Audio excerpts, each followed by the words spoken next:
Les finances de l'Assemblée nationale se portent mal, selon l'arrêté du 7 août 2023 du président de l'institution parlementaire, Kavaye Djibril.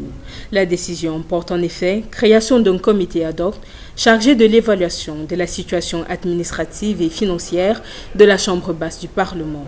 Pour les députés de l'opposition, il y a péril en la demeure. Cet arrêté vient confirmer que la situation financière de l'Assemblée nationale est plus que jamais problématique.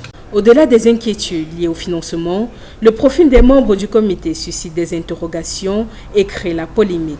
En dehors de l'honorable Théophile Baoro, qui est vice-président de l'Assemblée nationale, qui ne fait pas partie de ceux qui gèrent la finance, qui sont supposés gérer la finance de l'Assemblée au quotidien, en dehors du directeur du cabinet, les 4 autres membres sont des questeurs. Cette lecture de l'arrêté du PAN est également celle du leader du Parti camerounais pour la réconciliation nationale PCRN, l'honorable Cabral Libi. Deux choses interrogent.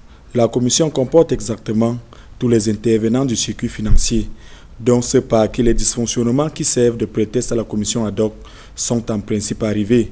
Du coup, l'absence de l'agent comptable pourrait laisser penser que les dysfonctionnements se logent au poste de liquidation des dépenses. Au sein du Rassemblement démocratique du peuple camerounais RDPC et du comité mis en place, l'on s'est refusé à tout commentaire au sujet de cette décision présidentielle.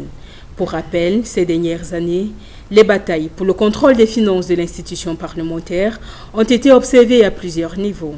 En 2021, par exemple, le président de l'Assemblée nationale avait rétabli le comité de supervision et de coordination des dépenses, de fonctionnement et de programmation des activités d'investissement créé en 2014. Une commission qui mettait à l'étroit le secrétaire général qui, selon l'article 103 du règlement intérieur de l'Assemblée nationale, est aux côtés du président, les seuls ordonnateurs du budget de la Chambre basse du Parlement.